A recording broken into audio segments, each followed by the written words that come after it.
What's up, people? It's your main man, your brother, your friend, you know, your devil's advocate, Urban Lover, reporting live and direct from one of your little screeny little guys' mama's basement. You need to tell your mama, give me some more coffee so I can drop another bid on you guys. But anyway, she's being stingy, and I know how it is because she don't want to walk down the step because of feed her.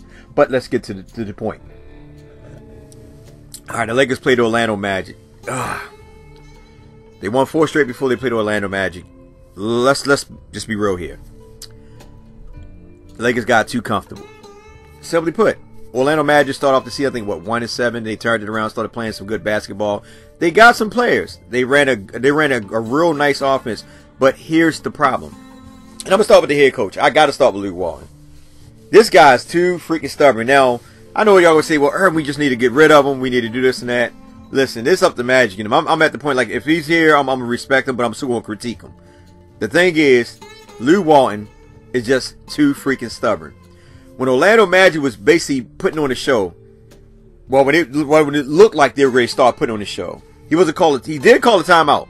The only problem is that he didn't make a change in the lineup. You know, he kept the same players on the floor, did the exact same thing, you know, then finally he break. The problem is that Luke Walton does not want to break his first squad with his second squad. He don't want to break it. That's the biggest thing. He don't want to break it. You know, when he brings in that second squad, he might bring in one person, which is cool, but he don't want to, you know, he really don't want to break it too much because he want to bring in that second unit in. And with the addition of Rondo being out, now, like I told you guys, I told y'all when we picked up Rondo, I told you I always liked Rondo. And I told you before, that's why I said I'd rather have Rondo starting over Lonzo Ball, because right now y'all are seeing Lonzo Ball fade into the essence. Like, he might have some good games here and there, but they're making him something that he's not going to be. Well, he's not ready to be. And you're starting to see that be right before your eyes. And the only thing you can say, well, Lonzo got defense. Well, this game, Lonzo didn't have no defense. Kuzma, no defense. Really nobody had no defense. I'm just going to be honest with you.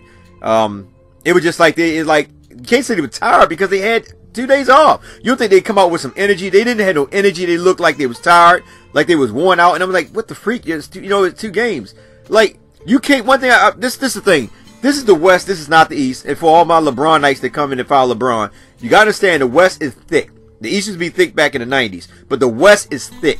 So in retrospect to that, you got to come with your A game every freaking night. And Luke Walton as a coach got to do better coaching, because if guys are not giving it all, he got to sit them down in replacement of others. My biggest problem was at the 10-minute mark in the fourth quarter, Luke Walton threw the flag out. See, and that's my problem right there, right? You gave up early. I don't know if you and LeBron talked, and you and LeBron decided, like, go ahead and just call it. It was bad moving on the coaching on both of y'all end. Because the reality is that you cannot sit there and just let teams run up over you. Like I told people, I don't mind if they lose, but the way they lost is terrible to me. You know, you basically gave up, like the Lakers gave up before the second half came in. The first half, you could see them struggling in the first half. Second half come, like I said, the fourth quarter, 10-minute mark, you know what I mean? He went on and emptied the bench out. And I'm like, what the freak? Why would you do that? Instead, you could have bring players in. Like, let me say it. This is my thing. This is the reason why certain coaches I really like. Like, for instance, Stevens and Boston and Greg Popovich. The reason why I like certain coaches is because if they see that a certain player is not playing their potential, I don't care who they are, they will bench him. They will bench him. I know Luke Walton got that power because he ain't got Magic Johnson backing him up with like LeBron and all the other guys. Mostly LeBron. I'm not saying that, you know, you got to bench LeBron and nothing like that. So before the LeBron nights go crazy, I'm not saying that. What I'm saying is, at the end of the day, when you see that certain players on the team are not giving it all, you got to have a conversation with them. You ain't got to yell at them. Have a conversation like, look, man, you got to go out there and play hard. You know what I mean? You got to play. If you ain't going to play, I'm going to have to bring somebody in that can play for you. You got to make these guys understand that their opportunity on that floor is very valuable to them. If you don't allow them to see that, then they're just going to play as a shadow of themselves. Josh Hart, I said this before in many of my videos, Josh Hart is not playing like the Josh Hart of late. Well, last season. Last season, Josh Hart was known for his defense. This season, it's like he only doing offense now. He's not really playing defense. But I keep telling you guys, everything is based on the mentor. It's like, listen, we as fans, we're sitting here. We see LeBron James when he don't play defense. Like that one game when he went off and everybody was so hyped about him, that was the only game where you really seen LeBron James play D since he's been here. I'm just being honest with you guys. He'll play D here and there and doing spikes, and everybody say, oh, well, he's just saving himself for the playoff. Listen, this is the West. Why do y'all keep saying that? Why do y'all keep talking retarded? I'm sorry, I'm just being honest with you guys, but why y'all talking retarded? Like, this is not the East where you can coast like that, win 35 games and still making it to the playoffs. This is the West. The bottom teams are going to be fighting with 48 wins. I'm telling you right now, if you look at the West right now, all the teams are tight except for Phoenix Suns. Everybody still have an opportunity. Minnesota's starting to turn it around now. Look at the Clippers right now. The Clippers with Doc Rivers as a good coach. You know what I mean? And everybody thought they probably going to fall off because they lost Chris Paul, you know, Jordan and Griffin. Look at them guys playing right now. What are they, 10-5? I know people say, well, you know, that's just a saying. But look, they did up. If you look at last year, the Clippers were still in the hunt. Last year. I think until like the last couple games or whatever, they fell out. But the thing is, you got to play hard every freaking game. You cannot sit there and just say, okay, well, we're going to go and ice this game. You know, just let them go ahead and do their thing. We're going to sit down and just come back the next game. And when fans sit there and say, oh, you know, we won 4 games. You know, everybody should understand that, you know, you can't win them all. It's not about you winning them all. It's about you giving your all every game. These guys are getting paid to go out there and play hard. Not to just, okay, let them do whatever they want. Like, if you look at us, we gave up in the first half. We walked through the towel in 10 minutes in the fourth quarter. Empty the bench. The bench freaking made a run. And my big problem is, I know Lance Stephenson had a lot of points and all that, but the biggest problem, like I said, with Lance Stephenson, I like him. I always liked him. But he still played that old-style basketball. Right now, based on the way they're running that system, that whatever the system is, I don't know if it's, I'm going to call it the LeBron Walt. The LeBron Walt system. Because that's what it is, the LeBron Walt system. The way they run that LeBron Walt system, Lance Stephenson, these guys got to move the ball. Lance Stephenson does not move the ball. When they came in, Lance Stephenson came in. Lance Stephenson and them all came in. Lance Stephenson, you know, he couple moves to the basket, which I don't mind him attacking the basket. I don't mind that. But the point is, freaking Super Z was freaking, well, he knocked down what, 2 or 3 3-pointers? The guy was hot. Should have kept feeding the guy. Should have found a way to get the guy open to get more shots in there. We got down by 10 points. Freaking Lou Walton, really, 10 points with like 5 minutes left, I think, 4 minutes left or something like that. Lou Walton still ain't bringing some of the start. Only brought Brandon Ingram back in. So they gave up. I cannot, I'm sorry, I cannot watch a game like that, dude. I cannot watch when the Lakers are getting beat up like that, and then we make a little comeback, and they just basically say, you know what? I'm not even going to bring the starters back in. I'm just too stubborn to bring them back in. It's ridiculous to me. Like, we sit here, we watch this, and we just constantly say, okay, well, these certain games will be the games that's going to hurt the Lakers in the future, you know, in the season going forward. Because they're going to look back on some of these games and reflect and say, you know what? If we'd have did this way, that way, we could have won that game. Because these 1 or 2 games could be the reason that the Lakers are in the 8th seed or the 9th seed. Well, 9th spot, but in the 8th spot, just if the 8th spot, facing the Golden State Warriors in the first round and getting bumped in the first round. And I know Matt Johnson, all they on mind, as long as we get to the playoff, this and that, but it's not working. Like I said before, yeah, we might win 4 games. That's because we had Tyson Chandler and JaVale McGee. Like I said before, these 2 are the anchors of that defense. Period. I know we say that Lonzo Ball played good D. To a degree, he does play good D, but sometimes he's not engaged. And I don't think Lonzo Ball is really engaged to me. He might be engaged certain in and out games, but I don't think he's engaged every game because I don't think he really likes the idea of playing point. I think, and this is LA Nation, Laker Nation came out and said this. How true it is, I do not know. But he said he told Rondo to yell at him to keep him engaged. You know what I mean? To yell at him to get him, get him going. Like you know what I mean? Like I understand that. It is what it is. If that's what got to get him going, that's okay. You know what I'm saying? But I really don't think that Lonzo likes Lou Walton's approach to the offense because the thing is that remember they got Lonzo Ball to run the point. Now you got LeBron James, and he's running the point. Basically, he's the point forward. He's going to have the ball 90% of the time. And this is, like I keep telling you guys, like, okay, we know LeBron James can go off. You know what I mean? He don't need the ball. I think LeBron James is a better off-ball player than freaking Lonzo. Because the thing is, if you watch some of the plays, when Lonzo broke down some of the defense, he gave LeBron James a couple easy dunks. Layup and a dunk. You know what I'm saying? So at the end of the day, I think LeBron James should play off the ball, and they should let Lonzo Ball, facilitate the offense. But it is what it is. That's what Lou Walton and LeBron James had to figure out. We just looked at terrible. We looked at flat. There's no excuse for that. I don't care what you say. Y'all can get in the comment section and try to make as many excuses as you want. Like I said, my eyes don't deceive me. I ain't all that bias. I ain't calling that bias, nothing like that. We should, like I said, I don't mind us losing, but the way we lost, make sure y'all understand that. The way we lost. If we lost by like 4 or 5 points where we gave it our all, that's cool. But we got blown out by Orlando Magic, man. Listen. You can't play these games like, okay, well, we can sit on this game and then come back the next couple games. It's not going to happen, man. Every team that the Lakers play are going to come with their A game. Why? Because they got LeBron James. And, everybody talking about, think about it, the whole league. media, everybody talk about LeBron James and Lakers. Nobody talk about these other teams. So these other teams got a chip on their shoulder. So when they come into LA or LA going to their home, they're going to go hard at LA. Straight up. Ain't no team going to come soft, man. Everybody's going to go hard. I mean, shucks, what team that actually we blew out a couple teams, but the point is that they're going to come hard at LA, and LA got to come with their freaking A game every freaking night. You cannot just sit there and sit on the game. It's just not going to happen. I don't even want to read the stats because the stats look bad. I mean, I'm just saying like this. DeAndre Russell looking good though in Brooklyn, man. Looking good, and I think DeAndre Russell would fit good with LeBron James because at the end of the day, LeBron James likes shooters. Lonzo Ball is not that type of player, man, and they making Lonzo Ball with what he's not, and that's why I say that Lonzo Ball need to come off the bench, and they need to either start Josh Hart or bring KCP back. And I know KCP struggled at the beginning, but he's starting to pick it up. But you got at the day, I think Lonzo Ball will be better coming off the bench and running that second unit. And if Rondo come back, when Rondo come back after 5 weeks of being out, I would start Rondo. That's just me.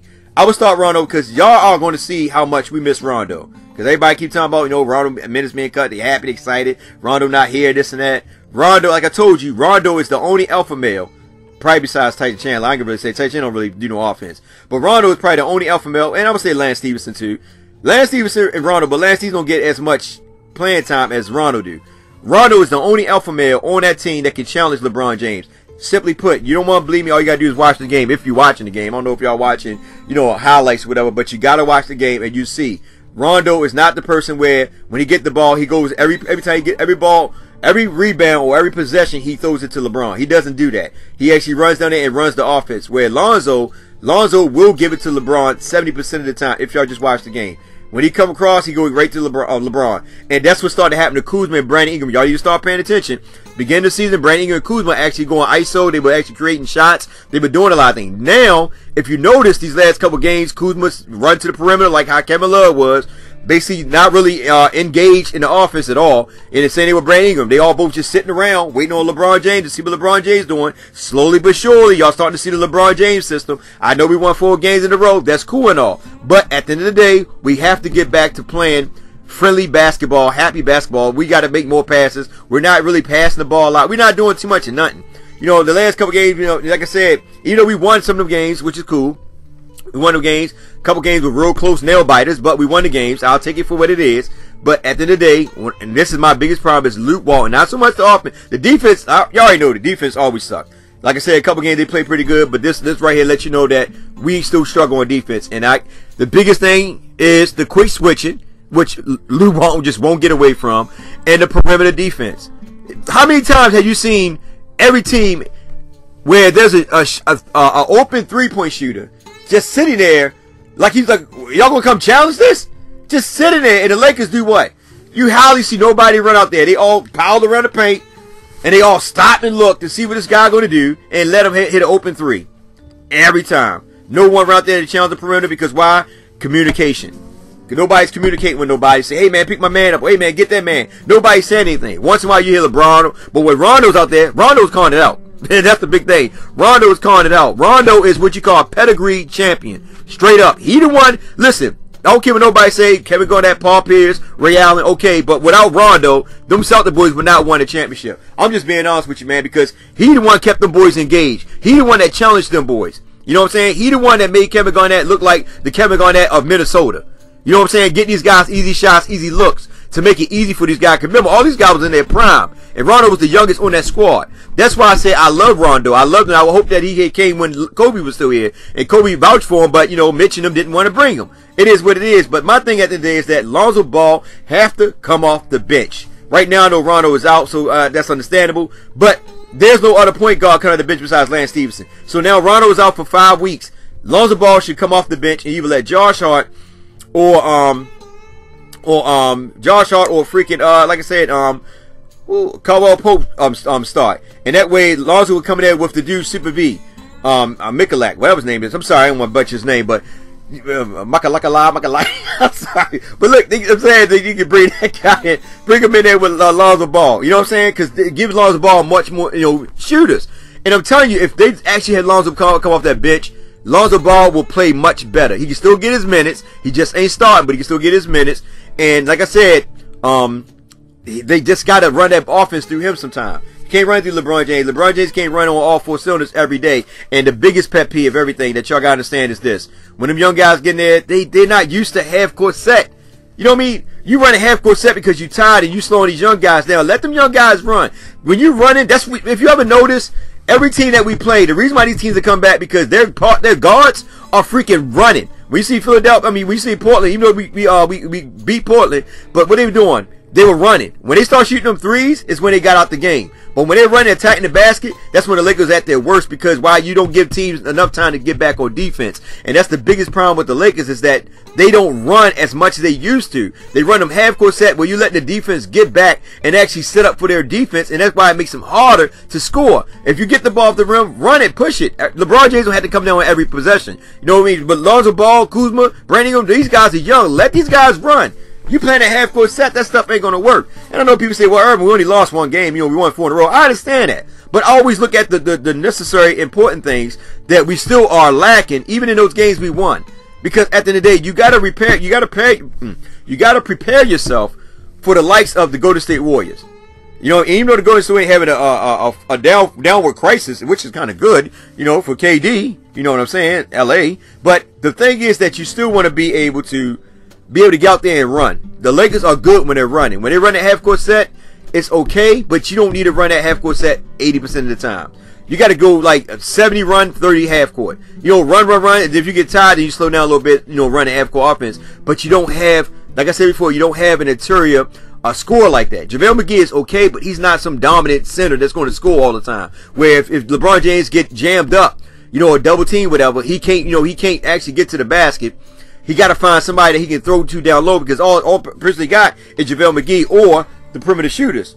But if JaVale McGee is not in there and you got Tyson Chandler, who is not known as a scorer, then it will hurt the offense. So Luke Walton have to learn how to work with the rotation and see what best fits the squads he bring in. You just can't say, okay, well, here's the first squad, and then I bring my hockey squad in. Yeah, hockey time, and pluck a puck. No, you don't get in there. You got to get in and figure out what works for the team. But my biggest problem, like I said before, is that when we were down when it was like 10 minutes left in the game, they threw the towel in. I'm not a big fan of that. I mean, y'all can be, but not me. I'm not a big fan of that. Anyway, this video is getting too long. Look, like, share, subscribe, get in the comment section, tell me what you think, man. At the end of the day, it is what it is. I'm still a Laker for life. It won't change. I'm just, you know, when you're a fan of the team, you're going to critique it regardless. That's what you're supposed to do, because you love your team. If you don't love it, I don't know what the hell to tell you. But anyway, y'all be safe out there. Be careful. And at the end of the day, you know what it is. Oh, here she come. Bring me that coffee, baby.